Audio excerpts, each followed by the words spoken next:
Plattner, Journal of Democracy. I wonder if you could tell us how you became a neoconservative. It's not meant to be a narrowly autobiographical question, but, for example, you mentioned certain authors. Did you first become interested in neoconservatism and then turn to these authors? Was it these authors who turned you to neoconservatism? And more broadly, among other Britons or even Europeans who are following this path, what do you see as the cause of their turning in this direction? No, sure. I mean, I didn't kneel at the feet of Leo Strauss or, as a child or anything. I might say these days that, I mean, people tend to read Strauss and such neocon authors because they sort of realize they're neoconservatives and then like to find out they work their way backwards. I mean, on my own personal route on that one, I would say that people always say, well, you know, neocons, weren't you all lefties to begin with? And I always say if I spent any time on the left, it was a matter of minutes. I didn't have any sustained period on the left, but I do regard myself as looking generally through the world with vaguely liberal eyes, certainly classical liberal eyes.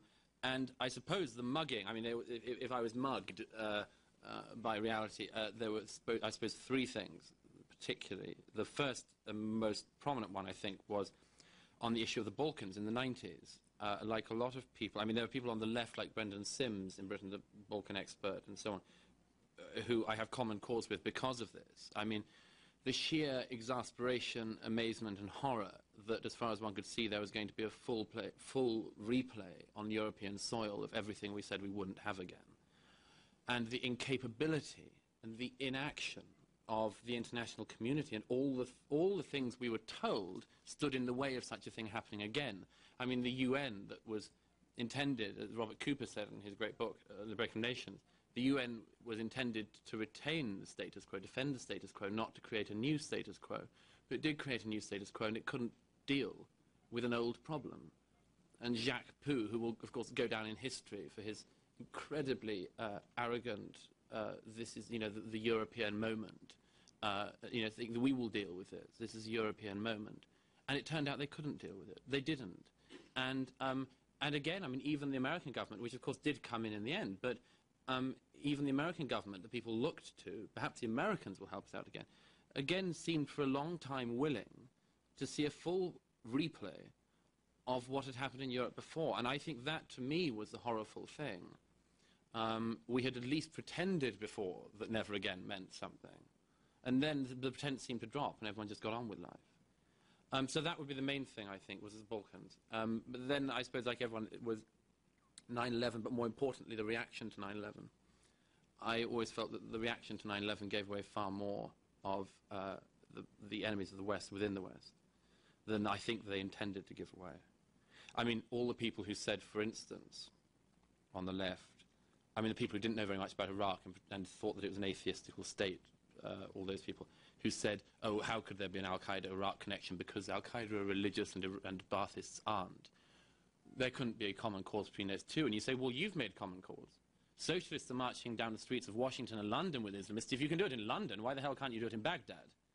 Now, in those people, all those guys, I despaired of, and I write in the book that, to some extent, I regard what happened in the post-9/11 period as being similar to the counterculture in the 60s, which Crystal and co.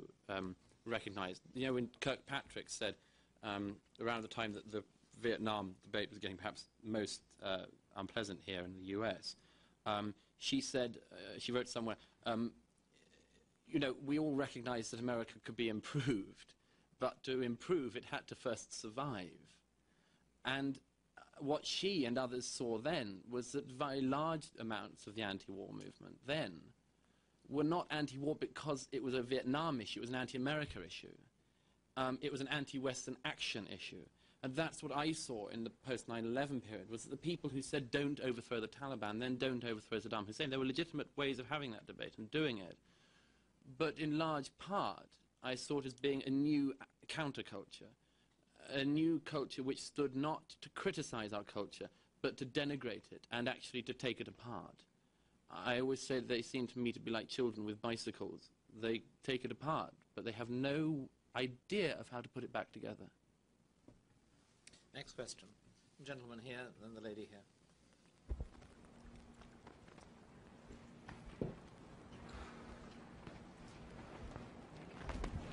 Thank you very much. My name is Yoichi Kato with Asahi Shimbun, Japanese newspaper. Thank you for your presentation. I apologize to be coming in late, so if my question is answered already in your presentation where I missed, I apologize. But I'd like to know how damaging the way the Bush administration handles the Iraq war to the credibility of the neoconservatism, and how you can recover from it. Thank you. I think in the portrayal of the war, greatly. I mean, I always felt the shifting between justifications was a mistake. I always put it that there was, I don't mean this flippantly, there was no reason not to invade Iraq. I.e. that every criterion necessary to withdraw sovereignty temporarily from a country existed there. And I thought it was regrettable, for instance, that the humanitarian case for intervening in Iraq, which seemed to me to be overwhelming and had been overwhelming for decades, really was brought up very late and too late in the day. I think a lot more people would have understood that conflict if it hadn't have looked like, whether it was or wasn't, in fact I think it wasn't, but if it hadn't have looked so much like they were grasping for the humanitarian issue at 5 to 12. I wish that had been used from the beginning, because it would have, at the very least, at the most, it would have persuaded more people, particularly on the left, of the terrible urgency of dealing with that country in order to save it from that family.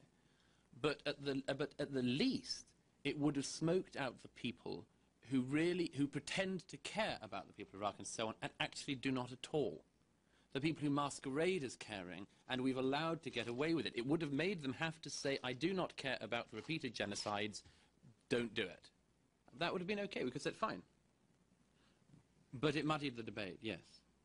And the handling of the war, well, as I always say, I mean, neocons did not handle the war. They were not running the great departments of state here. The lady here. Thank you. Sarah Baxter, Sunday Times of London. Hi. I wanted to ask you about Gordon Brown, who's quite likely to be Prime Minister in the next year or so, maybe a little bit later if Tony Blair can stop him. I'm intrigued to say that he might be neoconservative in foreign policy. I'd like to hear the evidence for that, and because I thought he might be saying as little as David Cameron on the subject. And if I can sort of squeeze in a second question, how do you regard Mrs. Thatcher these days? Was she a neoconservative avant la lettre, so to speak? And it existed then, but she wouldn't have necessarily called herself that. And I mean, do you regard yourself in a sense as in any way a Thatcherite? And does that make things uncomfortable in today's Conservative Party? I don't regard myself as a Thatcherite. I think that's probably because, well, I don't look to Thatcher particularly. I might horrify American conservatives on this one, because I know she's the only good leader we had for many years before Blair. But I don't regard Thatcher as... I mean, Thatcher was in some ways... she was certainly a hero in the same way as Reagan in dealing with the Soviet Union.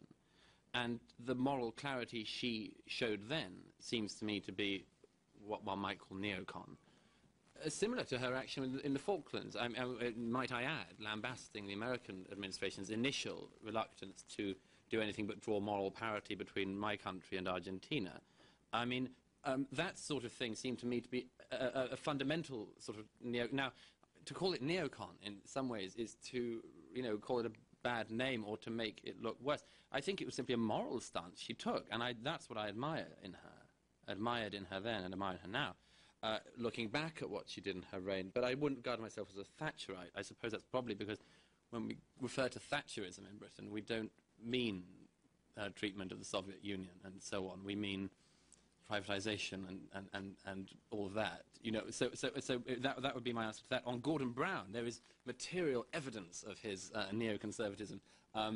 He gave himself away when Owen Stelzer wrote his compiled his book on neoconservatism, and a little noticed jacket puff was given by Gordon Brown. Nobody picked up on it on the time, but Gordon Brown praised the book, and I can't remember the exact quote, but he was much impressed by it all and gave his endorsement. I think that, I mean, the evidence of Gordon Brown being foreign policy neoconservative would also stress the fact that, I mean, as far as everything I see, everything I hear, I see no particular difference of opinion between him and the Prime Minister on any major foreign policy issue. It seems to me to be one of the great sort of non-stories, and the for once there is no water at all between the Prime Minister and his Chancellor. I think this is a positive thing, but I mean, it's clear that if he becomes Prime Minister, he will inherit this and follow it. There's no other thing he believes in on foreign policy. As opposed, incidentally, to the Conservative Party, at the moment don't seem to have any beliefs on foreign policy. But that's, you know. I think you may be reading a little too much into the fact that Gordon Brown is not only a good friend of our colleague Erwin Stelzer, but Erwin Stelzer is also a highly influential columnist. Yes. And advisor, I believe, to Brown. Yes. Yes. Next question. Yes, the gentleman at the back. Eric Hammond, the Asahi Shimbun, and in America and elsewhere, public support for the military presence in Iraq has been eroding, particularly this year, but also for some time.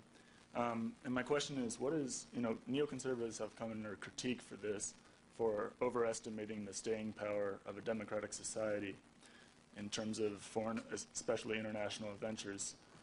So my question is, what's the relationship between the neoconservative policymaker and the democratic society in terms of should neoconservatives kind of drag the public along with their agenda, or not to put a negative spin on it, but then, or should they wait till they've won the battle of ideas before bringing the public along?